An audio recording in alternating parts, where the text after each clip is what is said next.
Il faut revenir à l'école de Condorcet ou est-ce que l'école de Najat Vallaud-Belkacem, c'est le futur? Mais ça dépend de ce qu'on entend par là. S'il faut revenir au principe, oui, je suis d'accord, on peut revenir au principe, ils sont très bien, les principes. Revenir en arrière, c'est-à-dire se dire, bon, il faut que le système scolaire français revienne comme il était il y a je sais pas, 50 ans ou un siècle, ça n'a pas de contenu comme idée, parce que la société n'est plus du tout la même. Donc, vous n'allez pas reprendre exactement les mêmes pratiques, les mêmes méthodes, les mêmes gens. Ça fait partie de la nostalgie ambiante. C'était mieux avant. C'était mieux avant. Oui, c'était mieux avant. Je ne suis pas sûr que c'était mieux. Une fois de plus, moi, quand j'étais à l'école, il y avait un système de sélection sociale qui était également assez dur, qui était ni plus dur ni moins dur qu'aujourd'hui, du même genre. C'est-à-dire qu'à la fin de la sixième, qui était différent parce qu'il était institutionnalisé, c'était plus grave. Enfin, c'était pas plus grave d'ailleurs, c'était différent. Enfin, c'était différent justement, mais je ne crois pas qu'on puisse revenir à cette période où à la fin de la. Personne ne le souhaite. Non, mais vous me demandez Condorcet, revenir au passé. Mais c'est pas du tout revenir pareil au que passé. de revenir... J'essaye de répondre. C'est une manière de revenir au passé. Donc Condorcet, oui. Mais revenir à l'école d'antan, je n'y crois pas. C'est peut-être souhaitable, imaginons, mais je ne crois pas que ce soit possible. Et comme c'est pas possible, on perd son temps à en discuter beaucoup. Oui, mais vous voyez comme la logique est viciée. C'est-à-dire que on parle de ce qu'est le but de l'école républicaine, en effet, tel qu'il a été défini par Condorcet, et immédiatement on dévie sur l'idée « Ah, mais on ne peut pas revenir à l'école comme il y a 50 ans ». Parce que j'entends dans le débat public, si, il y a des gens qui disent que c'était beaucoup mieux avant. Je n'entends personne dire qu'il faudrait revenir à une sélection telle qu'elle était organisée par l'argent dans les... c'était pas forcément par l'argent. Si, c'était une sélection par l'argent. Et elle était institutionnalisée. Il y avait quelques enfants de pauvres qui étaient autorisés à passer d'abord le certificat d'études, puis ensuite à accéder au lycée. Mais c'était par l'argent que ça se faisait. Les professeurs essayaient aussi de sélectionner. Oui, c'est ce que je vous dis. Il y en avait quelques-uns qui étaient sélectionnés. Il faut le mettre au lycée directement. Oui, voilà. Mais c'était donc une exception. Tandis que là, ce qui me scandalise... Donc vous êtes d'accord, il faut fixer comme objectif une école démocratique, assez large. Mais une fois qu'on a... d'accord avec ça. Mais évidemment, puisque ça ne veut rien dire. Bon, nous sommes d'accord. Pardon. Mais si, ça veut dire quelque chose. Parce qu'avant, c'était pas comme ça. Donc ça a changé, donc ça veut dire quelque chose.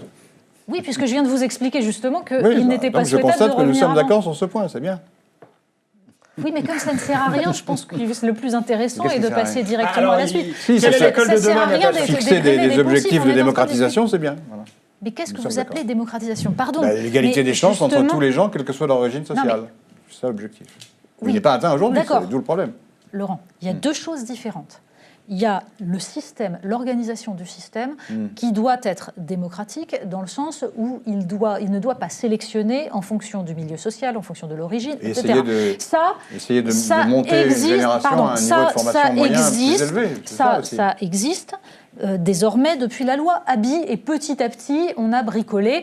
Sauf que parallèlement, ce qu'on a fait de l'école, les objectifs qu'on lui a imposés et les méthodes également, on fait qu'on arrive, encore une fois, à une école plus inégalitaire qu'elle ne l'était quand elle sélectionnait par l'argent, ce qui est quand même un comble. Donc, venir brandir la démocratisation, etc., ne sert à rien. La question est d'analyser pourquoi, aujourd'hui, notre école n'apprend plus à lire, à écrire, à calculer à des enfants, quel que soit leur milieu social. Ce qu'elle faisait mieux, pas parfaitement, mais elle le faisait mieux avant. Donc, sans revenir à l'école d'avant, ce que nous ne souhaitons pas, puisque nous sommes républicains et que la base de la République, c'est l'égalité entre les citoyens, nous pouvons nous poser la question des méthodes, des objectifs que se fixe l'école et de la formation des professeurs. Parce que je pense que c'est le nerf de la guerre. Et qu'en effet, quand des professeurs ignorent certaines méthodes parce qu'elles ne l'auront pas été transmises. Quand on explique, vous ne parlez que des méthodes. Quand on explique à des jeunes professeurs que il faut se rassurer, les vieux professeurs avec leurs méthodes ringardes vont partir à la retraite et que comme ça, enfin, les méthodes nouvelles et réellement pédagogiques vont pouvoir arriver, ce qu'on m'a expliqué quand j'étais jeune prof, je pense qu'il y a un léger problème. Donc les méthodes ont une importance énorme et je pourrais vous inviter à comparer des manuels scolaires de primaire pour comprendre immédiatement en quoi les méthodes sont fondamentales. On voit tout de suite ce qui ne fonctionne pas. Pour conclure, M. Geoffroy. Vous me contredisez, on fait un débat, alors que sur cette question des méthodes, je ne suis pas en désaccord fondamental. Moi, je connais un peu l'histoire, et je suis un historien amateur.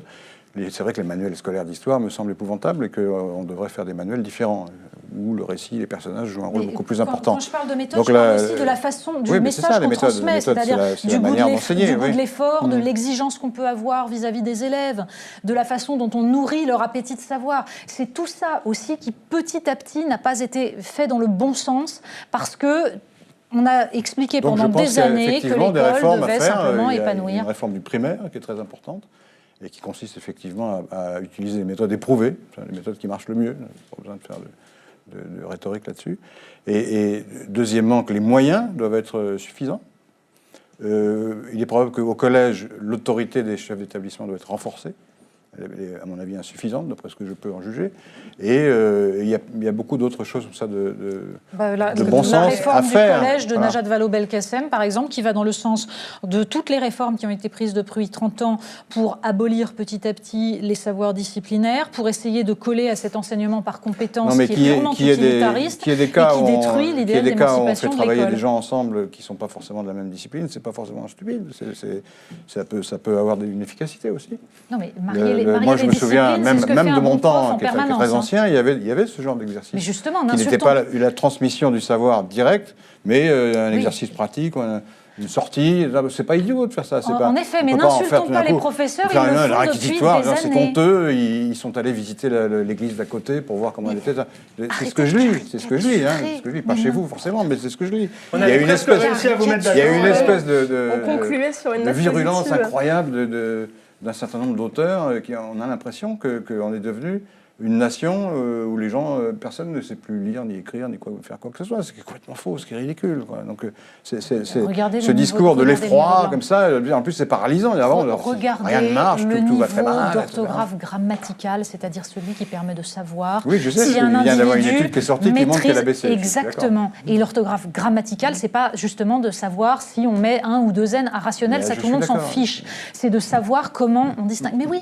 Pardon, mais c'est important. Moi, j'avais le premier prix d'orthographe. Mais sauf que quand vous me dites, non, c'est pas la science des ânes. Quand vous me dites, c'est très bien les savoirs interdisciplinaires, etc. Oui, mais si, ça, la c'est bien. vraie interdisciplinarité, les profs la pratiquent depuis des années. Ce qu'on est en train de leur faire, c'est autre chose. C'est une espèce d'usine à gaz avec des sujets aussi extraordinaires que essayer de déterminer si le régime alimentaire des Mabovary est équilibré. Enfin, pardon, mais là, c'est le degré zéro de l'éducation. Voilà. Or, c'est ça la réforme du collège. C'est amusant. Merci beaucoup. Merci. Ce sera le mot de la fin.